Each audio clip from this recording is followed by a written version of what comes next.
Hi there, and welcome to another episode of the Rabid Dog's House, where we like to discuss lost or forgotten horror gems with a little bit of bite.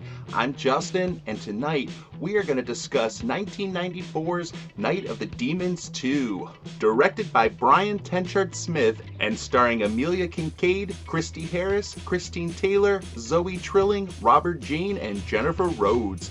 It's been 6 years since the events of the first film.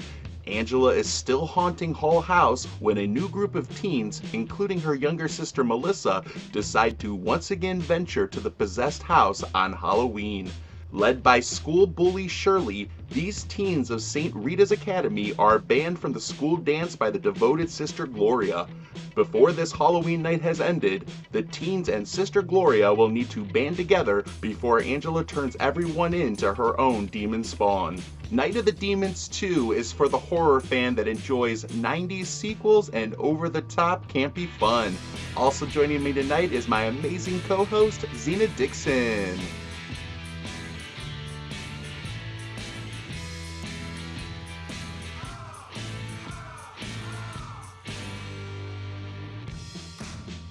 Thanks again, everybody, for joining us for another episode of the Rabid Dog's House, where we like to discuss lost or forgotten horror gems with a little bit of bite. Again, I'm Justin, and with me is my fabulous co-host, the real queen of horror, Zena Dixon. How you doing tonight, Zena? Hello, Justin. I'm doing well. How about you? I'm doing very well and excited to continue on with Night of the Demons 2. As always, everybody, we will begin with our non-spoiler reviews, and then we will jump into spoilers. But last episode we discussed Night of the Demons, which it was one I'm not as familiar with. I totally loved it. Night of the Demons 2, I followed up. I totally loved it too for a lot of the same reasons that I love Night of the Demons. It was like watching, like I've said before, I've saved a few 80s movies, or I've try not to watch all of them because I always want to have that first time 80s experience again. Now, Night of the Demons was one that I did think that I thought I had seen when I was younger, but I'm 90% sure I never saw the original. I think I may have seen parts of Night of the Demons too. But what I loved about Night of the Demons was it was like getting a new 80s movie experience for me. Everything I love about an 80s horror movie was in this movie. The same thing with Night of the Demons 2. It was like watching an early 90s. I mean, it is an early 90s movie, but one I'm not as familiar with. So it was like getting all that I love about that time period in a movie. And this is obviously coming out in October. It's our Halloween episode. Night of the Demons and Night of the Demons 2 primarily take place on Halloween, so they're very fitting. Unlike our last year's Halloween pick, which was Haunt, which is a little bit more of a more serious tone. They take it a little bit more seriously. There's a lot of campy, over-the-top fun with the Night of the Demon series, but there's also those good scares, those fun, cheesy moments, all combined to make a really entertaining movie. And I think that these are just really entertaining movies. I'll say real quick, like it was just a few months ago that I saw it for the first time. Absolutely loved it. Again, I think Amelia Kinkade shines in these movies. But for Night of the Demons 2, I think it really was Jennifer Rhodes as Sister Gloria that like set me up over the top. Like, okay, this is now a movie I'm watching yearly. Like it's like both of these movies back to back. I have to watch now every year, especially at this time. I just think it was so well done. It has some cheesy moments, but always for entertainment. Everybody involved seems like they're having a good time. I feel like I might, and we'll get all into the details and everything of it, but I feel like I might enjoy Night of the Demons 2 a little bit more. I loved the first one. It's everything, they were trying to make a sincere horror movie with that was fun, and I feel like Night of the Demons 2 was as well, but there was something just maybe even more organic about it, or I don't even know if I can really put my finger on the pulse of why I like this one a little bit better. Maybe it was because I did kind of watch them not back to back, but within like a week of each other, and I had a higher expectation, and because it lived up to it, when you have high expectations on something and it doesn't live up to it, that's the worst. Yeah. But when you have, I set my expectations up of like, okay, the first one was like this, and it's not, there are a lot of similarities in terms of you have certain counterparts, like Shirley is sort of like the Suzanne character. I mean, I don't think Angela specifically has a counterpart. It's Angela again. Rick, in combination with Z-Boy, is kind of like Stooge. Perry is sort of the Roger character, who's like, he has all this backhand knowledge of demonology and all that. Now, while things end up differently for those two characters, they're similar. But at the same time, this group is a little different. As much as they are the same, they're different. And I just think it all comes together for a really great, entertaining movie. But Zena, how about you? What was the first time you watched this? What did you think about it? What do you love about it? What are your thoughts? Okay, so you already know, I'm a huge fan of Night of the Demons, of the first one. So with this one, I was a little bit older when I watched this one. I knew that it was a sequel, so I knew there was some type of connection. So obviously seeing Angela again, it was just like, ooh, especially that opening. What is your devil's food? So that was funny. But anyway, I really love the sequel. Like, I love the first one. The first one, I'm biased. The first one will always have like a special place in my heart. But the second one, I feel like they did a really great job. I'm a huge fan of it. And it depends on my mood. I can't say which one I love more. It just depends. However, I do find that people usually have more fun with the sequel because it is very kooky. Like with the first one, there is a comedic tone with it, and obviously with the second one there is a comedic tone. But when you think about 90s horror, a lot of it that just went straight to like video, it had this sort of vibe. I love the fact that it sets up in a school, because in the first one we never actually had an opportunity to see those kids at school. So to see them and them a part of this Night of the Demon universe, and they're at the school, and everybody knows the legend of Hall House. And then even when you think about Melissa, or we're going to call her Mouse, and her connection is just like, yeah, her sister disappeared, and there's like this rumor, and you can tell that it's like an extremely small town. So the fact that it moved on to another generation, I love that it was passed on to another generation. I love the fact that it is a very much religious school. And just like you, I am such a big fan of Sister Gloria. I feel like we'll get into it, but this woman, not only did she really do her job, but she went beyond, because most people would have left. I probably would have just left, went home, went home, drove home in the middle of the night. Like, I don't know. Anyway, my point is, I don't remember what age I was when I checked out this movie, but I do remember I absolutely loved it. I think I probably watched it. I don't even remember when I watched it. I don't think it came out in the actual fall, but for some reason, like I told you this previously before, Night of the Demons, it was always just a part of like my fall routine. So I would watch it all the time around Halloween. So I remember watching, the first one, then the second one, and just having like a really good time with it. From here on out, everybody, spoilers, spoilers.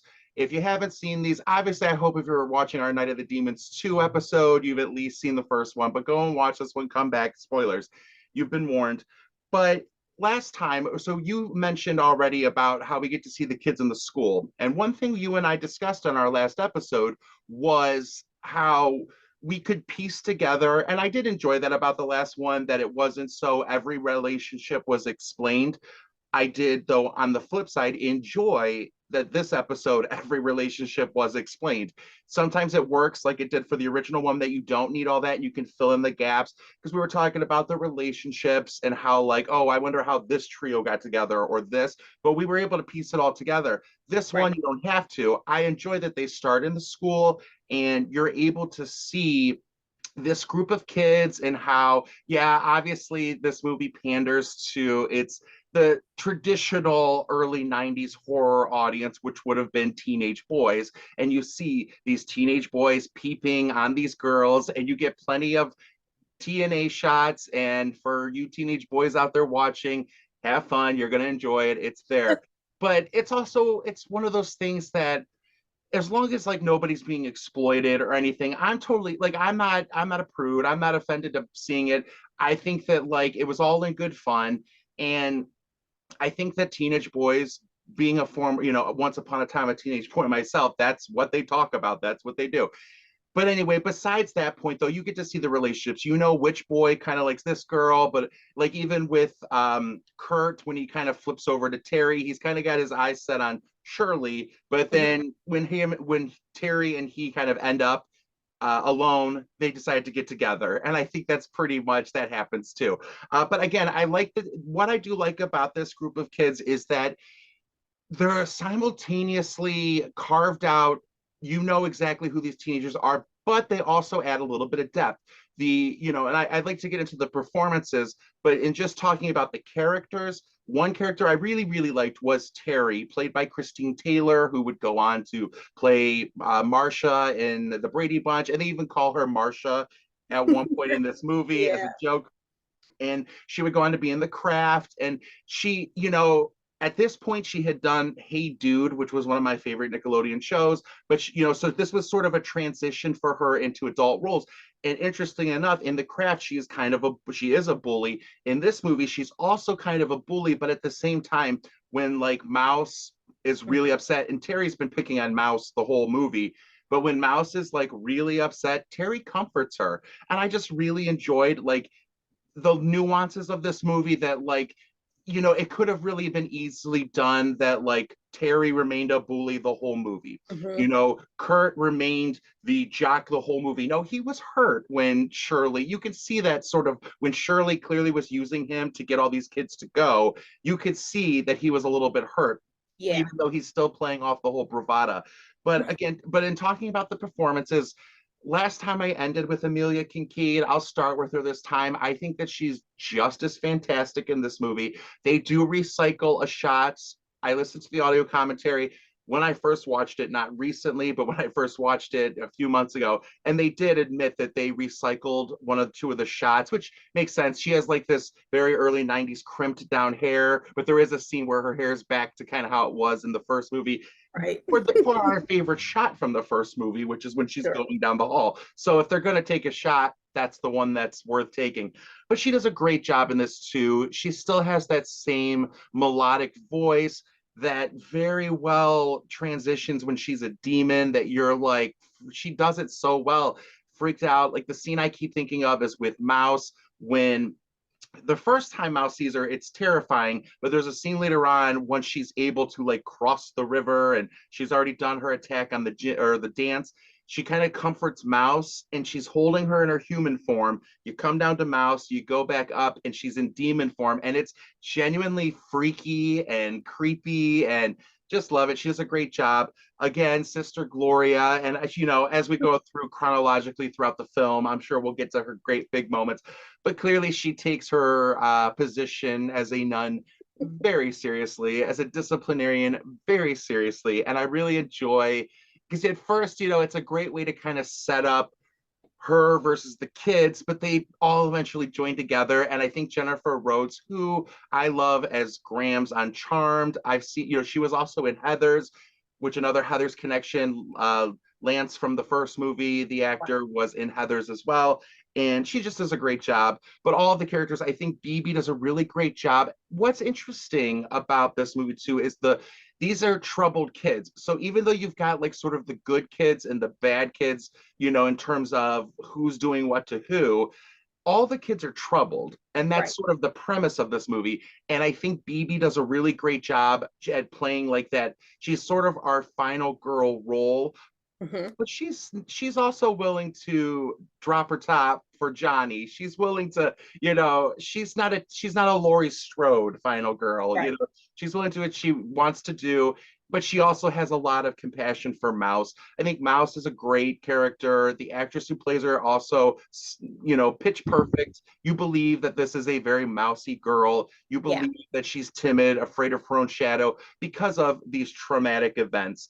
And I mean, the boys all do a great job too. I think Rick and Z-Boy are like Stooge in the first one, funny, but right to the line. Like right when they could become obnoxious, they don't. And also Johnny and Kurt are really funny. And Robert Jayne, who plays Perry, I think does a really great job at the whole demonology. He's one of the Jacoby brothers. I always think of Billy Jacoby because he's in my favorite movie, Cujo. Amelia Kinkade, she's amazing, just as awesome. And I was going to mention that too. I kind of like the fact that they recycled a shot from the first one. It was that epic, and that was like a favorite shot, her gliding down that. It's awesome. So I understand that. The character BB, for the longest time, I always thought her name was Phoebe.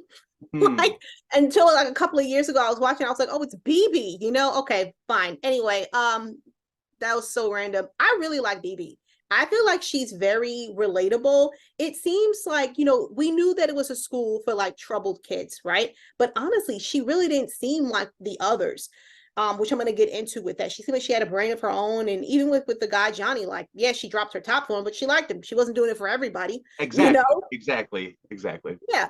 And then going just to Z-Boy, he's gross. And I don't feel like he deserved what he got though, with Angela, but he was just gross. Like the way he would howl and stuff. I remember being freaked out as a kid. And then because he used to do it for fun, but then there's a particular scene where he does it again while something's happening, and it's just kind of like, oh my God, it's just ew. Okay, then with Perry, I really like Perry. What I thought was so weird that everybody thought that he was weird or like that nerdy guy. I thought he was pretty cool. Like he seemed like he was like knowledgeable of the stuff. Like, no, he wasn't playing basketball or anything like that, but he really didn't seem that bad to me. The character Mouse, yeah, she really did come off as if she was like that mousy kind of girl, and you felt bad for her. I thought it was so messed up. In the beginning, it was BB, Shirley, and Terry, and they were talking about, Mouse, and basically just saying what happened to her. And, Shirley being a mean girl, basically saying, oh, she's a charity case. And it's like, girl, like, shut up. Like, is it really that serious? And then I love the fact that BB did, like, say something like, hey, like, she's all right, obviously. But Shirley's going to be Shirley.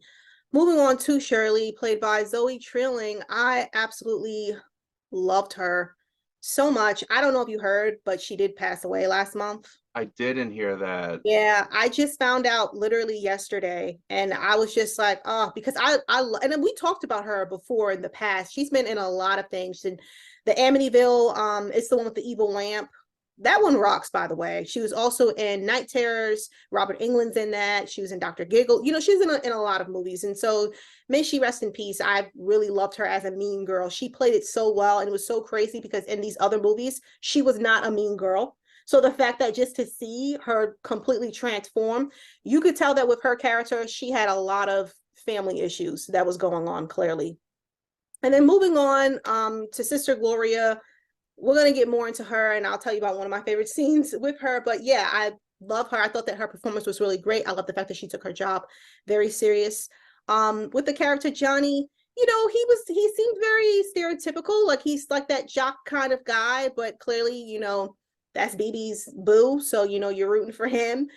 So I'm kind of at a split with Terry. I kind of wish that she would have been more like on her stand, like on her own sometimes, because sometimes I kind of feel like she was just following along with Shirley and with everyone else. And it's like, girl, Shirley is new to the school. Like, how are you going to have her come in and tell you what to do? Because I don't know if you remember that scene when they're getting ready for the dance, but BB and Shirley, they're banned from going to the dance for reasons. And so then pretty much, Terry's excited and they're talking. This is like right after Mouse offers a dress for BB to wear. But anyway, Shirley kind of said, hey, get dressed, we're gonna be doing whatever. And Terry said something along the lines, oh, what for, a nice time basically at the school. And so it's just kind of like the way like Shirley just shut her down and she said nothing else. And it's just kind of like, are you afraid of her? Or I didn't know, I didn't understand that part with her because it seemed like it was in her. You know what I mean?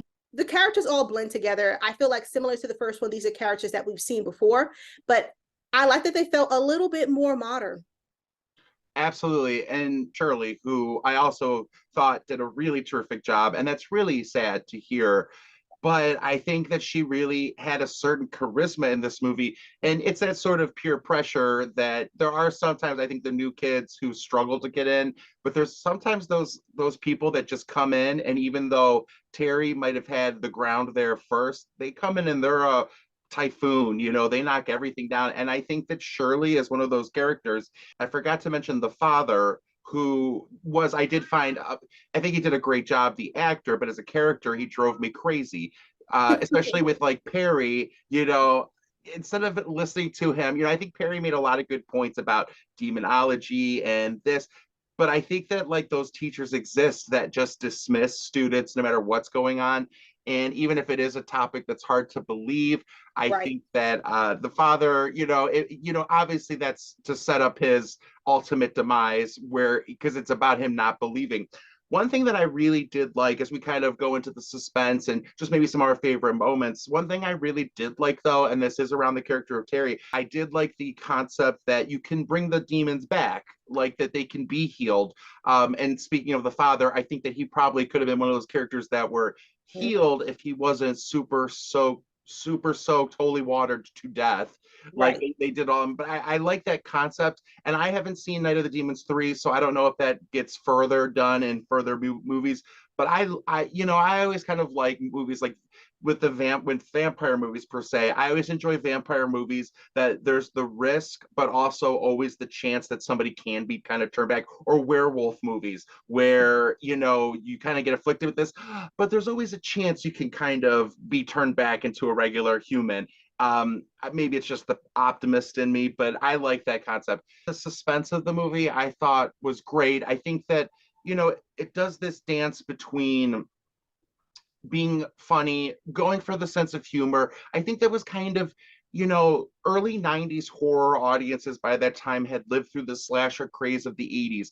VHS, rental tapes, everything was out that people could be smart. So I think that movies like this decided instead of trying to outwit their audience, sort of give the audience more maybe what they're expecting. And I think that that's a great thing. I enjoy movies that have a twist, or I enjoy like movies that make me think. But we've discussed this before on this channel. I also like movies that just give me what I want, that aren't trying to fool me, that are just trying to be like, hey, you know that this is a roller coaster ride. Let's get down the roller coaster. There's going to be two hills, a turn, and a flip, and you're done. And I think that this movie does that. I love the fact that when the kids get to Hull House, right, they all split up. We know what BB and Johnny's up to. And so with that, everyone splits up, right? I love the fact that where it's just like we hear like a scream, right? And they waste no time clearly jumping into like these thrilling parts, because again, going back to the opening, that's, for me, it was unexpected. I really didn't know what to expect or anything like that. But even rewatching it years later, it's just like a nice, refreshing, thrilling opening, right? But then these kids, they're at Hull House, and when you hear that first scream, you really do think that something is wrong, But then when we get down there, and it's just like, oh no, it's supposed to be like a prank, right?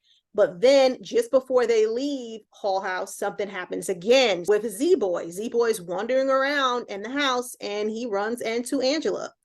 And he gets possessed when he gets assaulted, and it's just kind of like, I didn't know what to think, especially I watched it as a kid, and it was just like, what's happening? You don't really know. So that part was just like, first off, she's a demon, you know what I mean? It's not even a human. Then not only that, when BB finds like lipstick, it's very upsetting, Justin, because it's just kind of like, as a person who's a big fan of Hull House, right? I'm not gonna lie. Would I take something from Hull House? Yeah, even though I watched the movies and I know that there's a possibility that something can happen.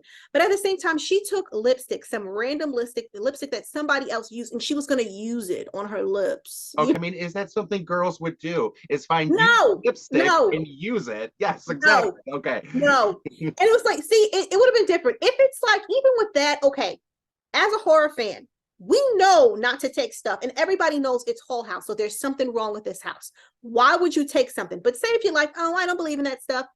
Lipstick though, or something that you're using on your lips, it's like perfume, maybe. You know what I mean? It actually smells good.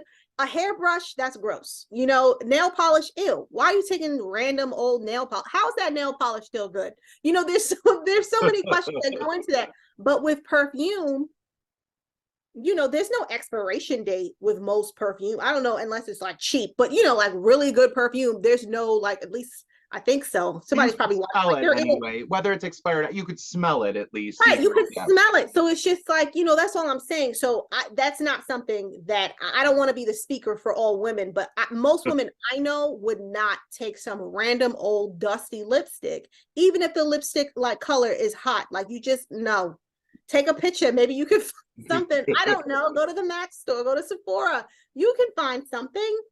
But yeah, that's it. Point is, it was just like a thrilling thing because it's just like, she took the lipstick. When she opens the lipstick, it's like this like snake demon thing that's in it. And then when Shirley, because she gets so scared in the car, everyone's like, oh, what's the matter? And that's another thing too. They actually left Hall House, right? So with the other kids, they were there, they were trapped there all night, but they brought Hall House with them. That lipstick, and so then when Shirley uses it, it's fine, and that's that. And it's just like she keeps it, but then obviously when she's alone in the bathroom, it's like this snake thing coming out of the lipstick tube again. So yeah, there's a lot of thrilling parts. And then you didn't ask me this, but I kind of like the fact that the format for this one is completely different than the first one, and kind of starts on its own. Like even if you didn't watch the first one, I still feel like you'd be able to follow. I think you're 100% right. It's like any movie that you start that's the first in a series or a standalone movie. There are movies that have a legend and it kind of keeps going, and you're Right. learning about it in this movie. No, I think you're absolutely right. You could watch this one first and be just fine. I think that yeah, you have Mouse, who that's a horror trope, the traumatized girl who's at a school with sort of mean girls. There's the one that comes in to protect her. All of this would work to set this movie up for itself, but it's obviously an added bonus to have seen the original, to know the Angela character firsthand and then to see her again. But yes, the whole lipstick thing, I was curious. I'm like, well, wait, I get it that it's a theme or a way to link. Suzanne was obviously using the lipstick. That was a big part of the original movie. One of the most shocking sequences is Yeah. Suzanne with the lipstick. So I get why that would stick. But yes, I do have to wonder. I'm like, well, wait, you're going to this house that everybody is creeped out and grossed out about, and you find this lipstick, and you are, BB's a very attractive girl and seems very hygienic. And I'm thinking, girl, you're going to wear this lipstick? But it's obviously a device to get it going. But and I think it's fun, and I think it's makes it worth it for the whole like snake-like thing that eventually comes out of it, because that becomes thematic to the very end, which we'll get to when we get to. But I did want to say too, when we were talking about the performances, you mentioned Z-Boy being gross, and I want to clarify. Yeah, I think he's terrible. As far as the performances go, I think the actor is never over the top with him. It's never too annoying. But yes, no, he is one of the most deplorable characters. But I also think that he and Rick add one of the levels of suspense to it. Once we get used to them, we realize maybe they're not as scary as they seem. But up into the sequence where Mouse is, they have this cat, they're drawing pentagrams on the walls and stuff. You realize something's going to happen here. And for a second, Shirley, that's what I was trying to say too about that actress. There's a certain charisma about her that's almost dangerous. You don't know if this is going to be a joke or if this is real. And I think that's one of the great moments of this film is everybody's going off on their own, which you as a horror fan are like, don't do. But once you see that Z-Boy comes up, grabs Mouse, brings her in, and she's so vulnerable, Mouse is so vulnerable, that you need sort of a deplorable character like Z-Boy, and he is deplorable, to sort of maneuver and help with Shirley and Rick to have this sequence happen. Now, again, I remember being relieved because the first time I watched it, I'm like, wait, is this going to be, I don't know, are they going to sacrifice her? Like, or is this how they're going to kind of bring Angela back? Maybe Shirley's possessed by her. And I love the way they went with it, that like, even though they have the bravado, the bad kids of the troubled kids, they're still not going to hurt somebody, like really hurt them. And I like that. And then that leads to you then having some sympathy for them when everything starts to unfold at the dance. But overall, one thing that I do really enjoy about this film, where the first one is just like you don't really know a lot about the demons other than what kind of Angela provides or Roger's fear of it. This movie definitely is very thematic in terms of taking place at a religious boarding school. You have these religious figures, so it is more of an epic setup of like good versus evil, or Christianity, etc. And I do love the character of Sister Gloria. I think she's over the top. Like I said, she's this disciplinarian, but I really love that, like, when things start to fall apart, one, I love that she believes Perry right away. She Yeah. knows, and this is the difference of why I got so annoyed with the father. She knows that Perry's a good kid. It's the same with Mouse. She knows, like, these are kids that are not going to cause any trouble. So if they're saying something, believe them. Whereas a character like Shirley, she's not going to believe right away. Terry, she's caught in a lie before, you know it. With the boy, like when the whole scene where Shirley and Kurt are wrestling on the basketball court or whatever, she knows full well, she knows what's going on. Oh, or a good demonstration of this is the whole fellatio line, and Oh she's my like, God. get your tongue out," or something like that. And I was like, oh, that's because she then knows exactly what it is. But Hmm. that's what's great about this character, is that she again could be this sort of stereotypical nun of like, my child, we will figure this out. She's like, nope. She pulls out her ruler, her the water Yes. balloons with little crosses on them. Obviously it's very campy, but it's fun. It's like fun, and that lets me suspend my disbelief. Who cares? Let's just see where this ride's going to take us. And I think that, Sister Gloria really is one of the reasons to enjoy this movie, because it then does become this sort of fight for good versus evil. And even though she might not get along with all of these kids, she's going to protect all of these kids. Even Johnny, who I agree, by the way, also is just sort of there. He is just sort of like, he might be the most two-dimensional of the characters, and they try to kind of make him the hero at the end. But I do love the scene with him and Kurt, where Kurt's like basketball playing and Oh, holding his head that's and so stuff. creepy. Yeah, I thought that was really great. But because of Kurt, like, I think that Yeah. Johnny, did a fine job. His role was to get it on with BB, to be giving Google eyes to BB the whole movie. But anyway, I really loved those elements of it with Sister Gloria, and I don't know. I think it elevates this movie to a little bit more fun than it had just been more how the original one was. Now, it worked for the original one, but this movie needed something like that. So I feel like when it comes to Sister Gloria, she kind of was very much unexpected. I'm not gonna lie, in the beginning, she was kind of coming off a little bit annoying, looking at some of the stuff, but through an adult lens, it is just like, no, what are you doing wrestling in the middle of the courtyard? You know what I mean? Like, Right. come on, that's ridiculous. But then even with that, it's just kind of like I was wondering how she was gonna die, because I didn't know. Um, when I saw what happened even to Father Bob, it was just kind of like, because he always seemed very dismissive, kind of like what you said earlier. He seemed kind of dismissive when it came to the kids, you know. And it's so weird because he was dismissive, but they seemed to like him better, you know. But obviously, Sister Gloria, she always had their best interest, kind of like what you said. She knew who was like the good kids, and who was going to be trouble. Like, she always knew Shirley was going to be trouble as soon as she walked in. So I love the fact that, Sister Gloria, she's a hero. She saved the kids and the demons. Well, not save the demons, but she kills like the remaining demons. And moving forward, it's just like, at this point, I think that she should have Father Bob's job. And I don't know if you remember her interaction with Father Bob. It just seemed like he was kind of very dismissive towards her as well. He was dismissive towards everybody. I have no idea why he was even there, if he even liked what he was doing. So I love the fact that she went from kind of being a little bit annoying, a little bit pushy. She was also a hero, and I think that we can also call her a final girl in a way as well. I couldn't agree more. I mean, I think what it comes down to between the two is he was very dismissive to her, to the kids. At the Mhm. same time, he was sort of like willing to let them have their way a little bit more. And it's the difference between a teacher and wanting to be somebody's friend. You could be a teacher and be somebody's friend, but I think from through the adult lens, you need to be a teacher first. And Gloria was. Now, she was a little too far on the disciplinarian side of things, but in the end, that's what helped her to be prepared and ready to go. And as we get towards the ending, I love everything, how it plays down at the dance. We get another iconic Angela sequence. I mean, it all starts with the bathroom where you mentioned with the lipstick, and that scene was horrifying. And you really feel for this girl who has sort of been the primary antagonist up until now, Yeah. Shirley. But then I like that it's sort of like this almost duo. She almost has a partner, because again, Shirley is sort of the Suzanne character.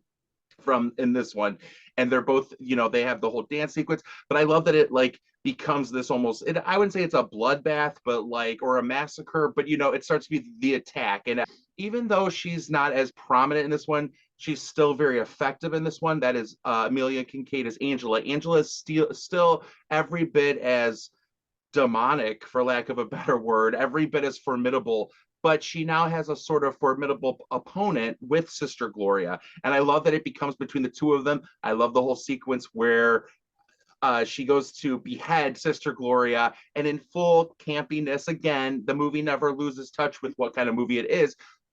She ducked her head down real quick and it pops out again. But I loved it. It made me kind of like cheer a little bit. I wouldn't say I was like, but I was like, go, like cool. And I like that it really does each character, the remaining survivors, everybody has their moment, even Perry when we lose him. And it is sort of heartbreaking. He's the one kid you kind of really feel for that gets it. But then Mouse, she has the whole, and it was a very 90s staple to have these sort of moments where she's like, my name is Melissa, but it's fun. And but that was where I guess the movie was supposed to end. On the altar, they throw all the holy water at Angela. And I do love the lines between Sister Gloria and Angela about faith. I think that it's an interesting moment, and it gets a little bit serious, and in a way that's not out of tone with the rest of the movie. In fact, again, it enhances the movie. The real faith can move mountains. Yours can't even move a mouse. Loved that line. I thought it was incredibly effective. But then they realized, I guess the producers or like the studio realized like, oh, this movie's not that bad. Like, let's give an even bigger ending. So that's when they did the whole Angela as this like serpent-like creature, which I guess is really called a lamia or a lamia, which in like Greek mythology was, Lamia was Zeus's mistress. I forget her name, the main goddess. She got all mad and cursed her, and Angela's kind of like that, this serpenty creature. And I hate snakes. I hate things about that. So it was super effective and scary for me. And I was like, no, I don't think so. But I loved it. And I loved the whole, the way they kind of kill her in this with the cross, that's like an accidental cross. I loved that. I don't know. It was a little different for me than what we've seen before. All the same things, but like, again, the good versus evil we've seen before. These sort of lines that are thrown out dramatically we've seen before, but this movie always has an interesting spin on it, ending with even just the cross in this room with the light that falls on her. I thought it was incredibly original for having ideas that have been used before. I love the fact that they go back to Hull House. It just makes a lot of sense to do that. And like you, I was really disappointed that Perry was killed. I was rooting for him. I thought that he was going to make it because he was the one with that knowledge and everything like that. Just like Sister Gloria. And again, with Sister Gloria, like I said, she took her job extremely seriously. She was very much prepared. I love the fact that this movie, yes, we've seen like kind of like what you said, like good versus evil, but they really dive in with the good versus evil. Clearly with Sister Gloria, she really didn't ask too many questions. She knew, she saw the signs already. And then come on, think about it. Some of those kids were missing half the night. She didn't know where they were. Then they come back, and then there's this strange woman here. It just made a lot of sense, And then like that final leading up part, kind of what you said, like that really made me laugh with, my name is Melissa. Yeah, like that is so 90s. I remember that part always made me laugh. And it's just like, girl, your friends are dead. Like it doesn't, come on, It just seemed very petty. Like she stopped at Starbucks and they said her name wrong and she wants to make sure, like, so that's funny. But yeah, I love that part though. But I love the fact that she honestly found her voice and she had some power. So I thought it was like a nice little rise up occasion, because at this point it's now or never. And it did feel very 90s, very cheesy, kooky type of thing going on. But I feel like it fits, and I love it. And I love when Angela goes into that form, that Lamia form. It is so creepy. And if you're someone who hates snakes, you may not want to watch this. But I mean, it's still a little cheesy, but I still feel like it's pretty effective, because I haven't seen that before in a good while. And we haven't really seen anything like that in a while, So I love the fact that, that happens. Then even as far as it goes with that, the cross and everything and how it falls on Angela and then she explodes, again, it just feels very much 90s. So I thought it was like a very satisfying ending. And even whenever I watch it now, I just feel very satisfied about it, even though I know it's coming, but I always just have like a nice time with it. Totally. These are very 90s effects. There's definitely, you know, a Yeah. 90s look to it. But from a nostalgic point of view, I loved it. It balances out like everything else in this movie. You have these sincere moments, some cheesy moments, some very 90s computer effects. But I think everything comes together in a way that like fans that want something a little different on Halloween are going to have something to enjoy. Where you might have a movie like Haunt or Halloween that takes a more sincere approach, Night of the Demons and Night of the Demons 2 are the more trick or treat, the more, you know, the fun part of Halloween, the fun part of horror movies. Whereas Night of the Demons perfectly encapsulated the late 80s of horror. Night of the Demons 2, in my opinion, really encapsulates early 90s horror. Well, thanks again, everybody, for joining us for another episode of the Rabid Dog's House. What are your favorite Night of the Demons movies? Are you a fan of the franchise as a whole? Do you prefer one or two? Thank you, Zena Dixon, the real queen of horror, for joining us tonight. As always, you can find Zena over at realqueenofhorror.com, on YouTube under her Real Queen of Horror moniker, or over at Wicked Horror. And I'm Justin. You can also find me at Wicked Horror, 401 Pop Culture, or on Twitter at Wicked Horror Justin. Thanks, Zena, for bringing these back into my life and talking about Night of the Demons and Night of the Demons 2 with me. I really had a blast watching these. I'm so happy to hear that. I had a blast as well. And even though I've rewatched it so many times, it was just so much fun rewatching it again and talking about it, of course, with you. I had such a good time, and I hope everybody else enjoyed. We'll see you all soon.